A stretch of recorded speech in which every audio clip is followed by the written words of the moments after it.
Yo, what's going on YouTube? It's your boy Rory with Roar Sports Media, and today we're doing our second installment of Fear the Tusk, Arkansas recap of Auburn and preview of Ole Miss. But first, the intro. Boom.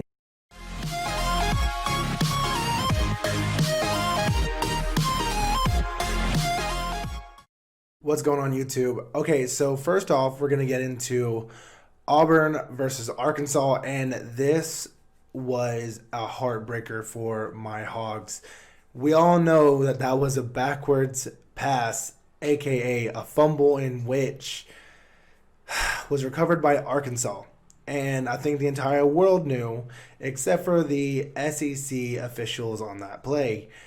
Them calling the play dead was absolute garbage, and they should be reprimanded for that. But I'm actually really happy with how Arkansas played for the most part. There was some sloppy moments, like the punt, block, and touchdown off of that. The special teams in general was not great, and Arkansas's offense started off pretty slow, but picked things up through the entire course of the game. The defense played pretty good.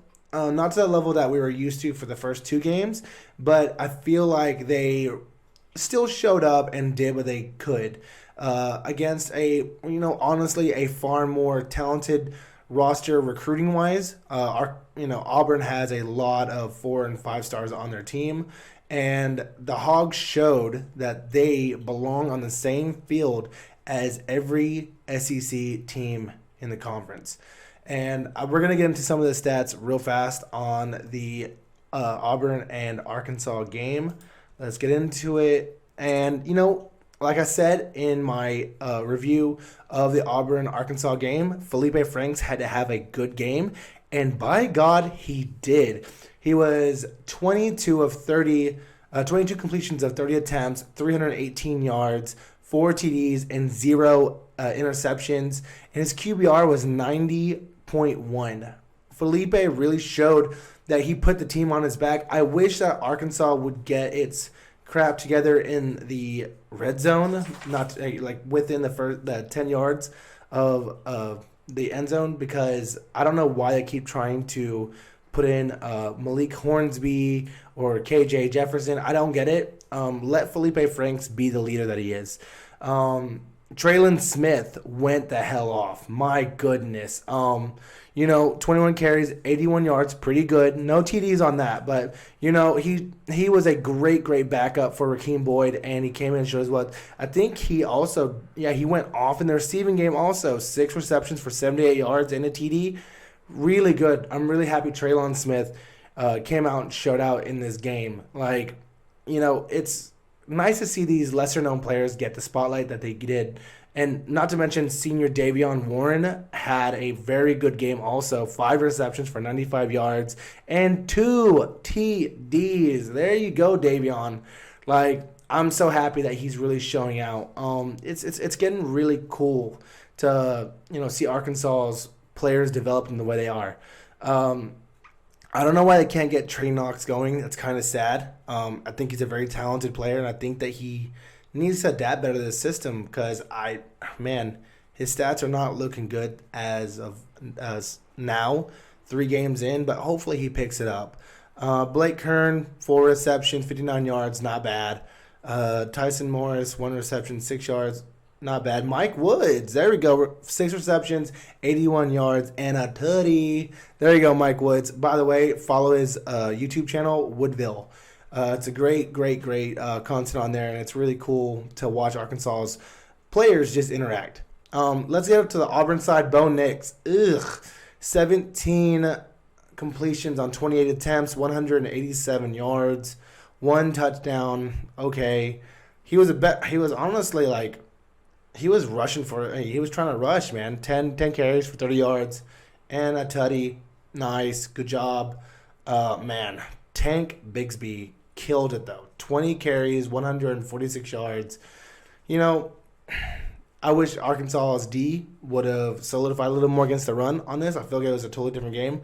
But honestly, if the Tigers don't block a punt, their offense was not that good. Arkansas's defense still played pretty well. I think right now they're ranked 31st, 31st in the nation when it, I think according to ESPN, so that's pretty cool. Yeah, dude, Jalen Catalon. Wow, man. 10 solo tackles. Oh my God, I cannot talk. 10 solo tackles and a pass breakup. Nice job. Let's see, bumper pool, 5 tackles total, 4 solo, 1 pass breakup. There you go. 5 total tackles for Joe Fouché, by the way. Thank you for correcting me, Ashton. Let's see, Kahari Johnson, nice 4 tackles. Cool, cool, cool. And Jerry Jacobs, there you go. Killing it. They're absolutely. The defense it's there and it's improving. I love to see Barry Odom. I want to see him continue to improve these players because I feel like we have talent that is blossoming in Arkansas. Auburn's defense also did pretty good. There's Jacoby McLean, 13 total tackles. Holy hell. 7 solo. Not bad. Not bad at all. Owen Pape, total 10 total tackles. Pretty good. But, it was a good game to watch, and it just showed that Arkansas should be on the field with these top-ranked teams. And honestly, Arkansas should have won this game.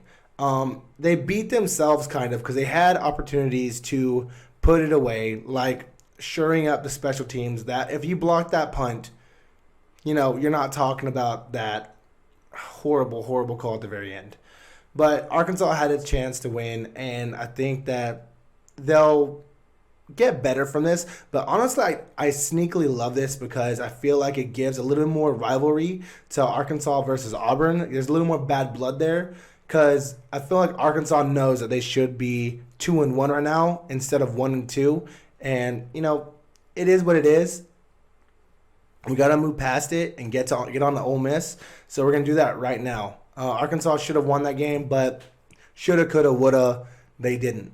So move on to the next one.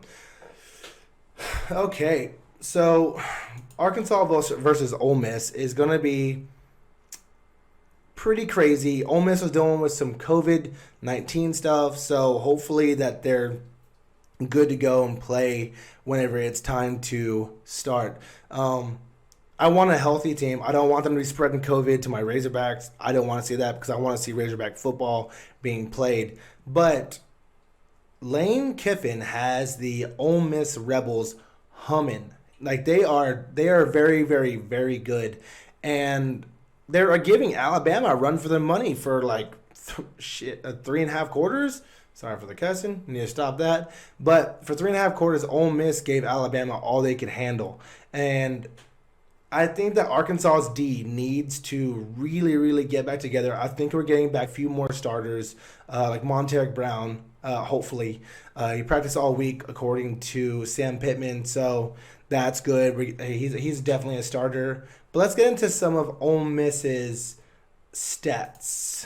Okay, Ole Miss. So Matt Corral, quarterback, has through 3 games. Holy heck. He 1,080 yards. That's crazy, man.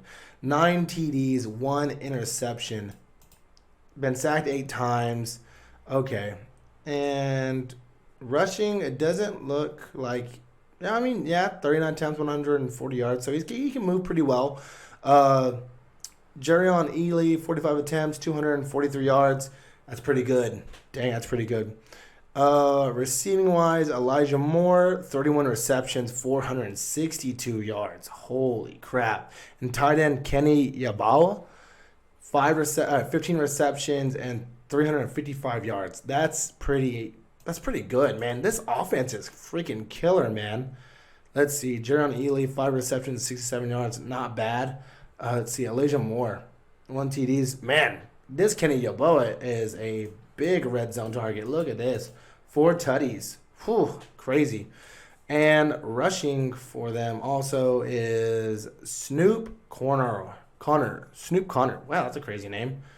37 attempts on 179 yards. Pretty good average. He has also 4 tutties. Jerion Ely also has 4 TDs. So, obviously their offense is pretty crazy. Defense, I think Alabama kind of exposed them a little bit, but also that's Alabama, and they have like two first-round wide receivers right now in Jalen Waddle and Devontae Smith. So there's that. Not to mention Najee Harris, also a beast. But Arkansas versus Ole Miss is going to tell us a lot of what Arkansas is. I hope to gosh we can get to 2-2 against this team, and really solidify us in the national spotlight.